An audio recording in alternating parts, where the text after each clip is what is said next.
ನಿಮಗೆಲ್ಲರಿಗೂ ನಮಸ್ಕಾರ. ನನ್ನ ಹೆಸರು ಸಾಕ್ಷಿ.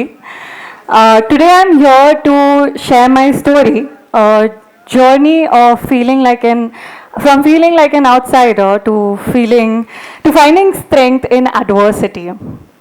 I'm sure there's at least one person in the audience who wanted to say, "Hey Sakshi, I don't understand Kannada a few seconds ago." Is there anyone? Yeah, so a few of them, right. And that's exactly who I used to be around 18 months ago. I moved from Mumbai to Bengaluru 1.5 years ago to continue my studies, be independent, have my own startup, and have all the, fancy dreams that I dreamt about my career. Uh, One beautiful city to another, going from Mumbai to Bengaluru. And Bengaluru, I love this place. I love the lakes here, the trees, the sunsets, the aroma of filter coffee at every corner. And of course, the weather. Well, not this weather. Uh, and when you move out, a lot of time is spent in figuring out how to find a place. So I changed about 4 places in 8 months. Okay, that's me. That's my first picture in Bengaluru. That's my first home. That's my second home. That's my third house. And this is my current house, which is the fourth house, right?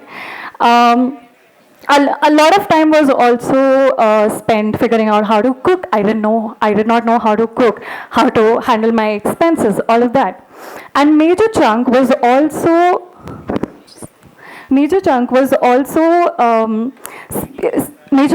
of my time was also taken to think about my family, missing my family, my friends, mom's food, all of that. Is there anybody who's not from Bengaluru here or who's living away from their parents? Anyone? Yeah, so we can relate to this, right? So when I was moving, my mind was going through a roller coaster of emotions. And while I had a lot of things to figure out, I started going to college with the hopes of making new friends and doing all the fun activities that a student should. But things didn't go as planned. When you move to a new city, the language of that city becomes your lifeline. It's not just about speaking, it's also about feeling belonged, right? If you go to a nearby tea stall, a chai wala, and if you go there and you say chai, chindi, chitrana, bundi, musrana, it's probably the person you'd feel very connected at that time. You'll feel very belonged at that time, right? So it's also about catching on to little things like the way people talk, the way people use certain phrases. When you start catching on to these little things, when you start understanding these little things, you start feeling like you're part of their gang, you're on the same team, like that. But for me, things weren't this way. Language, which was supposed to be my best friend, which was supposed to be a bridge, became a barrier for me, isolating me from my peers. I vividly recall the loneliness of not knowing Kannada, feeling like an outsider in my own college. One incident stands out in my memory. It was the 7th day of my college. Tala for a reason, guys. And there was a similar setting. There was a host, there was a stage, there was an audience. And I was there just like those people in the back who do not know Kannada. So the host, he started speaking in Kannada and he continued doing so. 15 minutes later, I decided to get up and I requested him very humbly. I said, "Sir, could you please speak in English because I, along with my other 4 to 5 friends, we do not know Kannada. Besides, it is an English medium college." The host, he had a one-sentence answer for me, and the answer was, "I want to share my experience in my mother tongue." That moment, that stranger on the stage, he became a superhero in the eyes of other 114 students who were supposed to be friends with me. I got bullied, I got trolled, I was asked to learn the local language, I was asked to go back to my state. I was booed at terribly. And people, they thought that, I did not I was living here for a very long time and that I did not pick up the local language intentionally. But that was not the case with me. Now, as a 20-year-old adult who had moved out on her own, I did not feel like telling all this about, to my parents because they're sitting 1,000 kilometers away and there's just no point in telling them, keeping them worried about, all these circumstances. So I started going with the flow. Sometimes I used to cry my heart out. Sometimes I used to call my friends over the Google Meet and I used to rant to them about the situation. And most of the days, I learned how to meditate.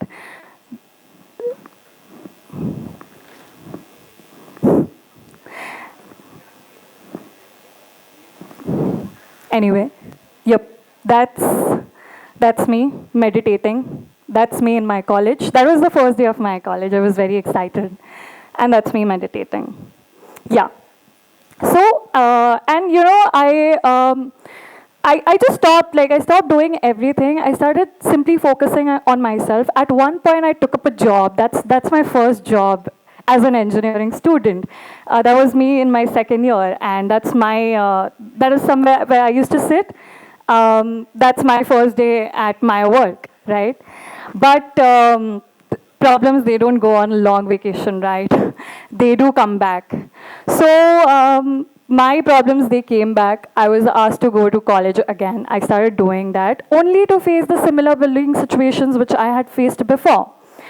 And this time I was frustrated. I just could not. I wanted to go back to Mumbai as soon as possible.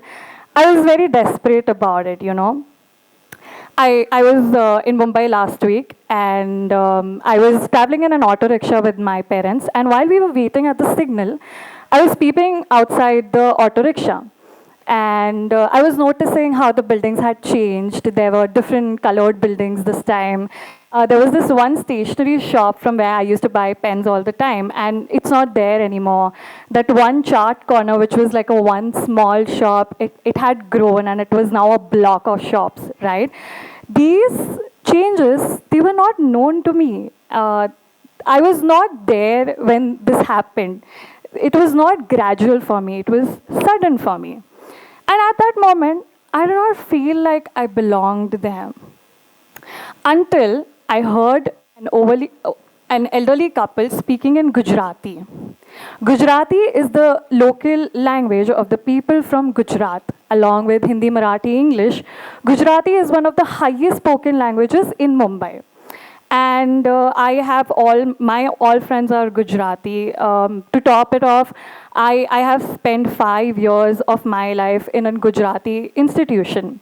So when I heard them, I instantly feel belonged. Because I knew the language, right? So language is like air. You need it to survive. And belongingness is that earth element which keeps us grounded. It makes us feel warm. It provides a sense of security.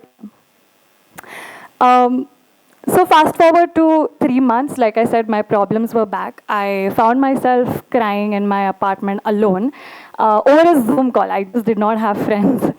Over a Zoom call with my best friend who is in Dubai. And I was scribbling to her about, how all the problems, they happen to me only. We all have that, oh, why God, why me only? Why didn't his assignment got rejected? Why mine only? I had the same attitude. And the moment I kept that call, a thought occurred to me. I have heard everyone asking me to learn the local language.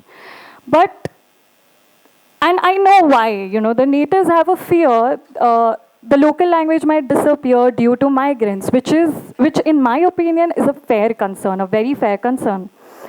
But there was a problem. First, the approach. And second, there was practically nobody to help you out. Nobody taught you. Everybody was preaching, but nobody was teaching. That one thought helped me rediscover myself. So I have been already volunteering with different organizations in different cities, Mumbai, Surat, Ahmedabad, even Bengaluru. So helping people out was always there on my everyday to-do list. One day, with an agenda to help people like me, I decided to learn the local language, and share my learnings through social media. And what better platform than social media if you want to make an impact, right? So I opened an Instagram page called More Than Kannada Gottilla. Why More Than Kannada Gottilla? Because whenever a migrant comes in Bengaluru or anywhere near Karnataka, they learn, the first phrase that they learn is Kannada Gottilla, which means I don't know Kannada. And I wanted to know, like, teach people more than Kannada Gottilla, beyond Kannada Gottilla. And here's how our growth as a community has been so far. We've managed to gain 224K followers within just 2 months with 150K learners in just 10 days. That's a big milestone. Not just this, my DMs are filled with gratitudes and appreciations. All the emails, there are local people, localites who want to help me out. They have messaged for if they could volunteer. I got trolled as well. I got bullied. I gave my first public talk exactly a month ago. And today I'm here standing in front of you giving my first ever TEDx talk. So whoever said consistency is the key was 100% correct.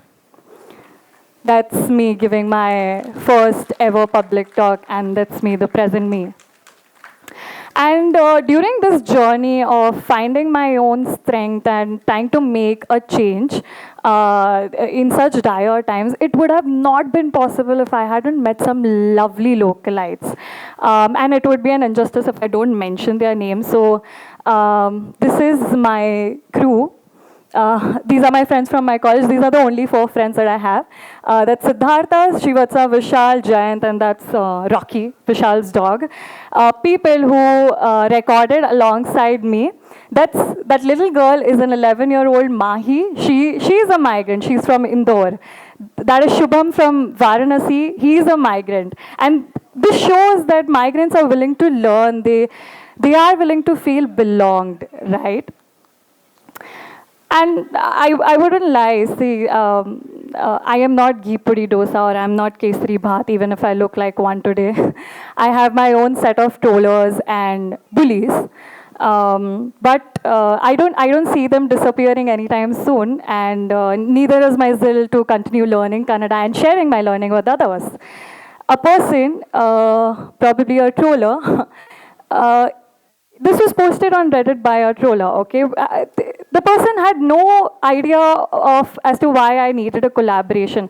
I was asking for a collaboration because I wanted to wear and flaunt a local brand today. You could see that I have chosen Karnataka's, flag, the colors. It's a symbol, right? It's a very powerful symbol.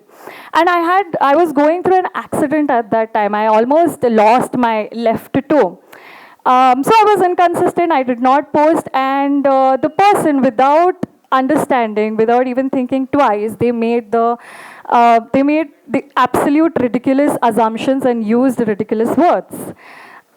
It broke me down, it genuinely broke me down, but that day, I got up and I shot 5 videos in one go, which I never do. My entire schedule is I go to my college, I learn few words and sentences from my friends, I come back home around 5, shoot the moment I reach home.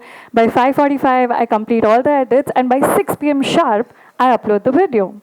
But that day it didn't happen. And my lesson relearned was, if you see at a broader level, bullies can actually help you become a better person, They actually help you find your motivation or your inner strength. And that's what happened to me. Bullies and trolls, what I've learned in this entire 18 months journey is that bullies and trolls are always going to be out there for you. Like, how a film has a critic and people who judge them? These same set of people, they are always going to judge you out there. A film as good as Swadesh by SRK, which has an IMDb rating 8.2 now, was an actual flop when it released. Why? Because it was different. People don't like that. But you have to keep going. Your ether is actually your inner strength. And your inner strength could also become someone else's inner strength if you are kind enough to make someone feel belonged here, you know. Language is one way to feel belonged. Second way is kindness. I was kind enough to help people out there. Go out there, become a kind person, and watch how the universe gives you back. And do you remember that one host who wholeheartedly welcomed me on the 7th day of my college? You all remember? Are you all listening? That host, he now follows me on Instagram, and hopefully not to troll me. So life always comes full circle. This is my journey. This is my story of how I turned my weakness into my strength, of how the wounds that were given to me by the police, I made those wounds the source of my power. And that's it. Thank you, CIT, for inviting me. Thank you all.